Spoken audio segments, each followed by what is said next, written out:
नहीं, हमें कोई तकलीफ नहीं की कहानी अजीत कौर द्वारा लिखी गई थी, तो चलिए इसे शुरू करते हैं।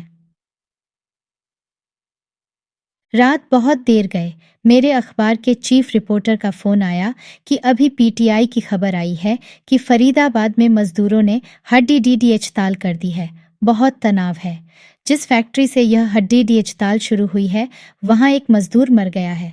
सुबह सीधे घर से ही चली जाना, दफ्तर आने की जरूरत नहीं। पूरी बात का पता लगाकर शाम को स्टोरी फाइल कर देना। अगली सुबह फरीदाबाद, जिस फैक्ट्री से हड्डी हड़ताल शुरू हुई थी, उसके बाहर मजदूरों का तगड़ा जमघट था। हवा में गुस्से और नफरत की गंध थी। फैक्ट्री का गेट बंद था। बाहर दूर दरख्तों के नीचे और दरवाजे के पास और सड़क के आसपास मजदूरों के झुंड बैठे थे, खड़े थे। हर नए आने वाले व्यक्ति को देख रहे थे। कुछ एक बातें भी कर रहे थे, मशवरे कर रहे थे, पर सबके चेहरों पर से रात का अंधेरा झर रहा था, राख की तरह। मैंने गेट के अंदर की ओर खड़े चौकीदार को अपना प्रेस कार्ड दिखाया। सींगचों के बीच से ही उसने प्रेस कार्ड देखा और गेट के साथ बने छोटे से कमरे में से टाइमकीपर को बुला लाया। उसने भी प्रेस कार्ड को देखा और गेट थोड़ा सा खोलकर मुझे अंदर घुसा लिया। अपने कमरे में ले जाकर वह टेलीफोन पर किसी को मेरे बारे में बताने लगा। मालिक ने शायद इजाजत दे दी थी। वह मुझे लेकर अंदर फैक्ट्री की इमारत की ओर बढ़ने लगा, आगे आगे। मैं जरा तेज कदम चलकर उसके संग हुई। किले जैसी फैक्ट्री है तुम्हारी, नहीं? सोचा था बात में से बात निकलेगी। पूछ पड्डी डी ताल करते वक्त कई बार ऐसे लोगों से बड्ढे बड्ढे सुराग मिल जाते हैं, पर वह था कि माथे पर त्योरी चढ़ाए सिर्फ इतना ही बोला, हड्डाताल के दिनों में बनाना ही पड्ढाता है खिला, वरना ये मजदूर पता नहीं क्या कर दें। और उसने कदम और तेज कर लिए। मुझसे वह कोई वास्ता नहीं रखना चाहता था। अंदर फैक्ट्री का मालिक वातानुकूलित एक खुले कमरे में बैठा था। चमचमाती मेज के दूसरी ओर चिकना चेहरा, फ्रेम की ऐनक के पीछे से झांकती शातिर एक्सरे जैसी आंखें, गोश्त के थैले सा जिस्म, मश्क जैसा। मेज पर 4 टेलीफोन, कागज, कलमें, कलमदान, पेपरवेट, फाइलों के ढेर। चाय का आर्डर उसने मेरे न करने के बावजूद दे दिया और मुझे बताने लगा, कोई कैसे डिसिप्लिन रख सकता है? ये मजदूर तो चाहते हैं काम करें न करें, इनके आगे ठाकुरों की तरह माथा टेकते रहें और बस पैसे देते जाएं। पर अब बताओ, अगर किसी को चोरी करते रंगे हाथों पकड़ लिया जाए तो भी चुप रहें? अगर कोई चोरी करता पकड़ा जाए तो उसको पलंग पर बैठाकर चोरी सह लें? वह प्रीतम भी चोरी करते पकड़ा गया था। पकड़ देकर पुलिस को दे दिया। आगे पुलिस जाने और वह जाने। अब पुलिस भी अगर चोरों से नहीं निपटेगी, उनसे चोरी कबूल नहीं करवाएगी, चोर को सजा नहीं देगी, तो इस मुल्क में कोई लॉ एंड ऑर्डर रह जाएगा? चोरी क्या की थी उसने? मैंने पूछा। इतने में चपरासी चाय लेकर अंदर आया। आपनूसी ट्रे में चांदी रंगा चमकता टी सेट। पीछे पीछे एक और आदमी दूसरी ट्रे उठाए आया। छोटी प्लेटों में नमकीन, पिस्ते, काजू, बिस्कुट। चाय का कप तो मैंने पकड़ डीडीएच लिया, क्योंकि चाय पीते हुए आप निश्चिंत हो सकते हैं कि दूसरा व्यक्ति अब किसी बहाने भी कमरे में से खिसक नहीं सकता, न ही आपको खिसका सकता है। बात को जितना खींचना हो उतना ही चाय को खींचते रहो। आधा घंटा अगर आप सामने वाले व्यक्ति से बात करना चाहो तो कप आधे घंटे में खाली करो। यह तरीका मैंने बड्ढे अनुभव से सीखा है, इसे ही इस्तेमाल करना चाहती थी। वरना तो सामने वाला व्यक्ति किसी भी समय मेरे किसी प्रश्न से तिल मिलाकर इस मीटिंग को खत्म कर सकता था। चोरी क्या की थी उसने? मैंने फिर पूछा। मशीनरी के पुर्जे थे, कुछ रॉ मटेरियल था। कैसे पकड़ा आपने? बस जी, बड्ढे से थैले में भरकर उसने वो पंप के पास ले जाकर रख दिया, ताकि छुट्टी के बाद चुपचाप ले जाएगा। पकड़ा गया? किसने पकड़ा? चौकीदार ने। फिर क्या? हमने पुलिस को रिपोर्ट की। उन्होंने उसको हिरासत में ले लिया। कितना समय रहा हिरासत में? यही कोई 10 दिन। 10 दिन मजिस्ट्रेट को पेश नहीं किया? नहीं, तफ्तीश कर रहे थे अभी। फिर मरा कैसे? हिरासत में ही। हिरासत में ही, बिल्कुल हिरासत में। पुलिस वाले यहाँ लेकर आए थे उसे तफ्तीश करने के लिए ही। बस पैर फिसल गया और कास्टिक टैंक में गिर गया। यह भी शुक्र है कि पुलिस की हिरासत में था वह उस वक्त। पुलिस खुद साथ थी, वरना तो मजदूरों का कहना था शायद हमने ही धक्का दे दिया होगा उसे टैंक में। फिर ये हड्डताल क्यों की है मजदूरों ने? बस जी, यह तो इनसे ही पूछो। भाई, जब पुलिस खुद उसके साथ थी, पुलिस की हिफाजत और हिरासत में था वह, तो उसकी मौत के लिए किसी को कैसे जिम्मेदार ठहराया जा सकता है? आपकी फैक्ट्री के साथ ही दूसरी फैक्ट्रियों के मजदूरों ने भी हड्डी हड़ताल कर दी है। बस जी, इनका क्या है? भूंडों के समूह की तरह उठ खड्डे होते हैं सारे, छोटी छोटी बात पर। न इनका कोई नुकसान होना है, न इनकी करोड़ों की मशीनें खाली पड़ी रहेंगी, न इनके माल की सप्लाई रुकने से करोड़ों का नुकसान होगा। इनका क्या है? जिंदाबाद मुर्दाबाद के नारे लगाए और लाल झंडियां डंडों पर टांग कर चल पड़े। बाद में हल्ला गुल्ला कराकर इस आवारा गर्दी की तनख्वाह भी ले ली। कोई कानून होना चाहिए इस अंधेर गर्दी को रोकने के लिए। तुम अखबार वालों को लिखना चाहिए इसके बारे में, सरकार को जागना चाहिए। अब क्या एक्शन ले रहे हैं आप? हमने क्या एक्शन लेना है जी? उसके परिवार के या 5,000 रुपया दिया है। वैसे बनता नहीं था हमारा कुछ भी देना, क्योंकि नौकरी से तया उसने इस्तीफा दे रखा था। पर हम खुदा का खौफ रखने वाले बंदे हैं, सो उसके परिवार की इमदाद कर दी है इंसानियत के नाते। इस्तीफा? वह काम नहीं करता था अब आपके पास? फैक्ट्री मालिक ने कुर्सी पर थोड़ी करवट सी बदली। नहीं, काम तो करता था, पर उसने इस्तीफा दे रखा था। नौकरी छोड़कर पता नहीं क्या पापद्दा बेलना चाहता था। आखिर के 4 दिन ही थे उसकी नौकरी के। शायद इसी कारण उसने सोचा होगा कि जाते जाते ही हाथ मार लूं। तभी एक आदमी ने आकर फैक्ट्री मालिक के कान के पास कुछ खुसुर फुसुर सी की। मैंने कागज समेटे, कलम बंद किया और उठ खड़ी हुई। उसने रस्मी तौर पर कहा, आपने कुछ खाया ही नहीं, कुछ तो लो। मैंने कहा, नहीं, आज नहीं, शायद फिर से आना पड़े है आपके पास किसी समय, फिर सही। जाहिर है वह भी बला के टलने से काफी मुतमिन था। कमरे के दरवाजे तक 2 कदम मेरे संग चला आया। बॉयदवे, वह कास्टिक टैंक कहाँ है? उसके चेहरे पर एक परछाई सी गुजर गई, पर ऐसे लोग सारी परछाइयां साफ करने के लिए झाड़ू भी तैयार रखते हैं। उसने परछाई को तुरंत साफ किया, एकदम साफ। मुस्कुराहट फिर बदस्तूर अपनी जगह पर आ चिपकी। वह अंदर है। उसमें गिरने के लिए ऊपर जाना पड़ता होगा, सीढ़ियों से। उसकी ऐनक की घोड्डी के नीचे से त्योरियों का त्रिशूल ऊपर उठा। उसका वश चलता तो त्रिशूल वह मेरे पेट में घुसा देता, पर तुरंत ही त्रिशूल गायब हो गया। मुस्कुराहट वापस आ गई। क्या मतलब? वह टैंक में ही गिरा था ना? यस, मैंने पहले भी देखा है कि हम झूठ बोलने के लिए गुस्से की छटपटाहट में हमेशा दूसरी जबान का इस्तेमाल करते हैं। नहीं, मैं सोच रही थी। कहाँ से गिरा? ऊपर से। ऊपर क्या करने ले गई थी पुलिस उसे? आपको बताया है ना, तफ्तीश कर रही थी पुलिस। औजारों वाला थैला तो आप कहते हैं पंप के पास मिला था चौकीदार को। फिर तफ्तीश करने के लिए ऊपर ले जाने की क्या जरूरत थी, ऐसी जगह जिसके ऐन नीचे तेजाब से भरा टैंक था? फैक्ट्री मालिक अब वाकई खींच गया। अपना गुस्सा और बौखलाहट छिपाने की कोशिश भी छोड़ दी उसने। ये तो आप पुलिस वालों से ही पूछो, वे ही बेहतर जानते हैं। और उसने गड्ढी देखी। मेरा एक अपॉइंटमेंट है अब, एक्सक्यूज मी। और उसने चपरासी से कहा कि वह मुझे गेट तक छोटी है चाय। रास्ते में मैंने चपरासी को कुरेदने की कोशिश की। लाश देखी थी तुम लोगों ने? कास्टिक के टैंक में से तो सड़े गोश्त का ढेर ही निकला होगा। तेजाब।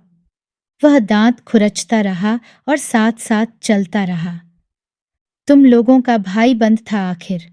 आज उसके संग ऐसा हुआ है, कल तुम्हारे संग भी हो सकता है। नहीं, जब होगा देख लेंगे, और हो ही जाएगा, फिर देखना क्या। फिर तो हमारे यतीम बच्चे देखेंगे या फिर बेवा औरत। पर इसका मतलब तो यह हुआ कि मौत से पहले सब कुछ चुपचाप देखे जाओ। तुम्हारा साथी तुम्हारे सामने तेजाब के टैंक में जिंदा जला दिया जाए और तुम। हम गेट से 4 कदम ही दूर थे कि पीछे से काले रंगे की शेवरलेट आई और तेजी से हमारे करीब से गुजर गई। कार को दूर से ही देखकर चौकीदार ने बड्डी फुर्ती से गेट खोल दिया था। कार के स्याह रंग के शीशों के पास मुझे कुछ भी नजर नहीं आया, पर जाहिर है कि उसमें फैक्ट्री का मालिक ही रहा होगा। गेट के बाहर बैठे मजदूर कार की ओर सूनी नजरों से देख रहे थे। कार धूल उड़ाती हुई दूर चली गई तो उन्होंने मेरी ओर देखा। उनके चेहरों से अब और अधिक कालिक झर रही थी। मैं उनके संग बात करने लगी तो एक जवान मजदूर आगे बढ़कर कहने लगा, क्या फायदा है इस जुल्म के बारे में लिखने का? क्या फायदा है अखबारों में छपी खबर का? क्या बनता बिगड़ता है अखबारी खबरों से? अगर कुछ बनता बिगड़ता है तो सिर्फ पैसे की ताकत से। हमारे पास भी पैसे की ताकत होती तो हम भी एक आध नेता खरीद लेते और वह अपने आप पार्लियामेंट में हल्ला मचाता। पुलिस को खरीद लेते तो वह कातिलों को फांसी दे देती। सिर्फ एक ही ताकत है, पैसे की। क्यों? सच बात अखबार में छपे तो हंगामा तो होता ही है। सबको पिस्सू पड्डी डैडी जाते हैं। सच्चाई ढूंढनी पड़ती है उन्हें, पुलिस को, हुकूमत को, सबको। आजकल इस मुल्क में 2 तरह की सच्चाई चलती है जी। उसी तरह जिस तरह 2 तरह का पैसा चलता है, नंबर 1 का और नंबर 2 का। सच्चाई भी नंबर 1 की और नंबर 2 की चलती है। आप कौन सी सच्चाई की बात करते हैं जनाबे आली? एक और मजदूर आगे आया। स्याह रंग, सख्त जबधे, धरती के नीचे वाले बैल के भांति कंधे, चैधे चकले हाथ। बोला, प्रीतम का कत्ल किया गया है। प्रीतम? प्रीतम नाम था उसका? हाँ जी, प्रीतम। उसका कत्ल किया गया है जानबूझकर। किसने कत्ल किया? पुलिस ने? पुलिस? पुलिस क्या होती है? एक वर्दी, एक डंडा, एक बंदूक। पुलिस ने तो पहले ही 15 दिन मार मारकर उसकी खाल उधेड़ दहा दी थी। एक अन्य मजदूर बोला। पर क्यों? वो कहते हैं कि चोरी करते पकड़ा गया था। चोरी तो तब करेगा ना जब अंदर काम करता होगा। काम तो वह कर ही नहीं रहा था, इस्तीफा दे चुका था। इस्तीफा? मैंने पूछा। हाँ, इस्तीफा उन्होंने मंजूर नहीं किया था। प्रीतम ने कहा, ठीक है, महीने भर की तनख्वाह काट लो, पर नौकरी मैं नहीं करूंगा। झगड़ा हुआ था कुछ? बिल्कुल नहीं। वह तो मालिक का बहुत राजदार आदमी था, हर समय साथ। ददा के मालिक की कोठी जाता था, मोटर में साथ ही फैक्ट्री आता था। मालिक के बहुत से काम बाहर करने जाता था, कार में जाता था, कार में ही लौटता था। शाम को घर भी मालिक के संग ही जाता था। मालिक के साथ ही कभी दिल्ली, कभी मुंबई और कभी कहीं और। फिर हमारे संग तो वैसे भी उठता बैठता कम ही था, वक्त ही नहीं मिलता था उसे। पर कुछ दिन से उदास सा रहता था। कई बार रात का खाना खाकर हमारे में से किसी के घर आ जाता। कहता, कैसी कुत्ती नौकरी है, काजल की कोठरी है भाई, काजल की कोठरी। इसी कारण इस्तीफा दिया था उसने। यह तो मालूम नहीं। जिस दिन इस्तीफा दिया उस दिन दोपहर में लंच की छुट्टी के वक्त मेरे पास आ बैठा। बोला, मौज है तुम्हारी। लंच के समय ससुरी सारी दुनिया को भूलकर रोटी तो पेट भर खाते हैं, दुख सुख की बात करते हो एक दूसरे से। बस मैं भी इस्तीफा दे आया। मेरा भी इसी तरह बेफिक्री के साथ पेट भरकर रोटी खाने को दिल करता है, अपने बच्चों के पास बैठकर।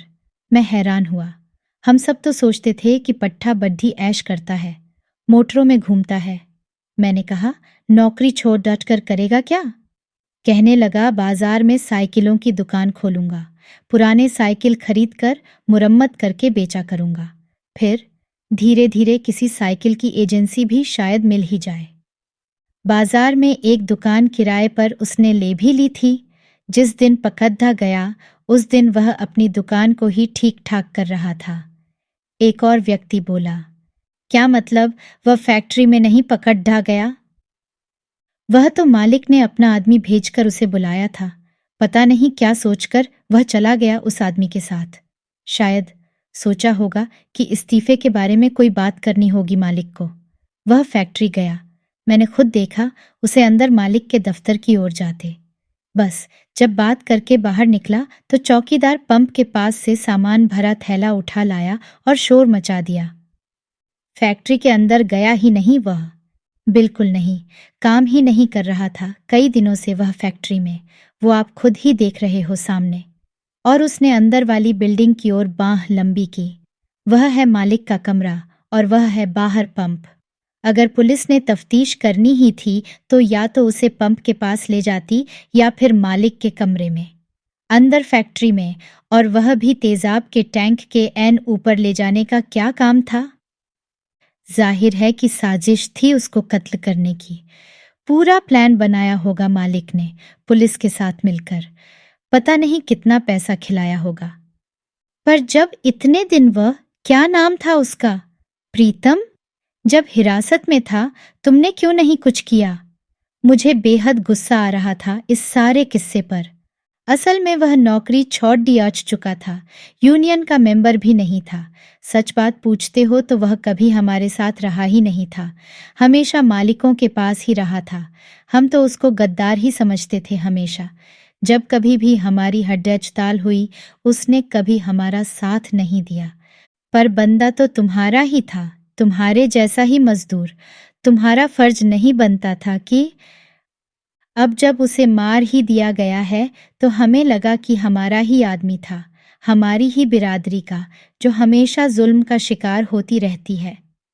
तुम्हारी हड़ताल की मांग क्या है? क्या मेमोरेंडम दिया है तुमने हड़ताल से पहले? यही कि सारे मामले की पूरी जांच होनी चाहिए। जांच से भी वैसे तो इंसाफ नहीं मिलने वाला नहीं है। अगर मालिक ने कत्ल किया है तो इस मुल्क की कौन सी कचहरी मालिक को फांसी की सज़ा दे देगी, और जिन पुलिस वालों ने मिलकर साजिश करके उसे मारा है, कौन सा कानून उन्हें फांसी पर चढ़ाएगा? एक नौजवान मजदूर बहुत गुस्से में बोला। उसके सवाल का मेरे पास कोई जवाब नहीं था। वैसे शायद जवाब मुझे भी पता था और उन लोगों को भी। पर कारण क्या है उसके कत्ल का? मालिकों की क्या दुश्मनी थी उसके साथ?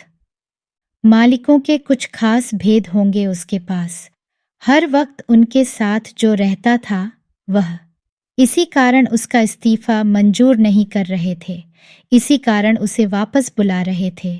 यह बात नहीं थी कि उन्हें प्रीतम से मोहब्बत थी। फिर वापस क्यों बुला रहे थे? मुझे उसके घर ले जा सकते हो? मैंने एक मजदूर से पूछा। एक छोटी सी गली के पिछवाड़े में उसके घर के बाहर एक चारपाई बिछी हुई थी, जिस पर एक जवान औरत बैठी एक बच्चे को कंघी कर रही थी। औरत की आंखों के पपोटे लाल सुर्ख थे, अंगारों जैसे और सूजे हुए। हमें देखकर उसने अपनी ओढ़नी को खींचकर कस लिया और कपद्धा माथे तक खींच लिया।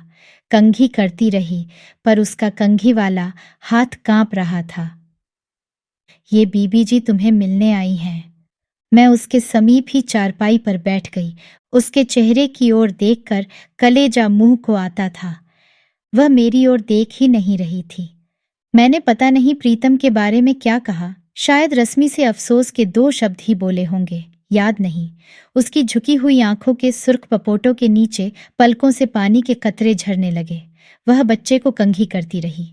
तभी एक जवान लड्ढका अपनी पगड्डी लपेटता हुआ बाहर आया। मेरे संग गए मजदूर ने उसे मेरे बारे में बताया। उसकी आंखें जलने लगीं। यह प्रीतम का छोटा भाई है, सत्ती। सत्ती मेरी ओर घूरता हुआ पगड्डी लपेटता रहा और फिर वह बोलने लगा। कत्ल है ये, दिन दिहाड़े कत्ल, और कोई सुनता ही नहीं। अखबार वाले आते हैं, मालिक लोग उन्हें भी पट्टे डाल देते हैं। मेरे संग गए मजदूर ने उसे आंखों से ही चुप रहने को कहा। ओए, मैं नहीं डरता किसी से। डरने वाले को मार दिया उन कसाईयों ने। और पुलिस तो है ही, जर खरीद गोली उनकी। गरीब आदमी की कौन सुनता है? पर मैं अपनी बात सुनाकर रहूंगा, कोठे पर चढ़कर सुनाऊंगा सारी दुनिया को। वह ऊंची आवाज में बोला। मैंने जैसे उसे शांत करने की कोशिश की। कोई बात नहीं काका। बात कैसे नहीं जी, वे तो समझते हैं बंदा मार दिया और बात खत्म हो गई। उनके सारे भेद भी तेजाब के टैंक में झलकर फना हो गए, सारे पाप। पर मैं खत्म नहीं होने दूंगा बात। यही तो मैं कह रही हूं कि तुम अपनी बात किसी को ठीक से सुनाओ तो सही, सिर्फ गुस्सा करने से बात नहीं बनती। इस मुल्क में भी आखिर कोई कायदा कानून है, सरकार है, डेमोक्रेसी है। डेमोक्रेसी की माँ की। साथ वाले मजदूर ने उसे झिझक कर चुप कराया। अक्ल कर ओए सत्ती, आदमी देखकर बोला कर, मूर्ख न हो तो। अक्ल अक्ल तो घुस गई, मुझे तो कहर चढ़ा हुआ है। मेरा तो मन करता है जिस तरह उन कसाईयों ने भाई का खून किया है, मैं सारों को पकड़ ढकर आरे से चीर दूं। और फिर वह बताने लगा एक आदिम काल की पत्थर युग की कहानी, वहशी और खौलते हुए क्रोध में। उसकी आंखों में अंगारे दहक रहे थे और साथ में कुछ पिघल भी रहा था, लावे की तरह।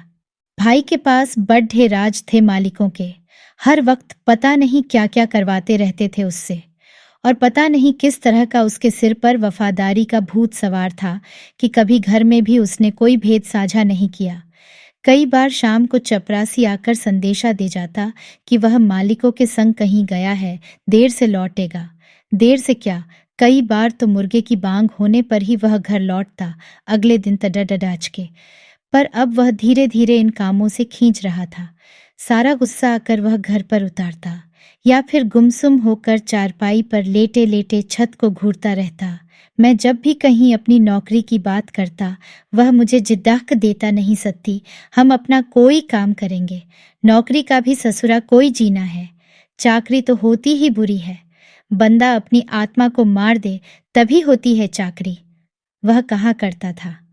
और फिर उसने इस्तीफा दे दिया। क्या गुनाह किया, साइकिल की दुकान खोल रहा था, घर में भी सबसे हंसकर बातें कर रहा था। उसकी छाती पर से मानो कोई पहाड़ उतर गया था, पर मालिक उसे चैन नहीं लेने दे रहे थे। रोज दिन में संदेशे आते।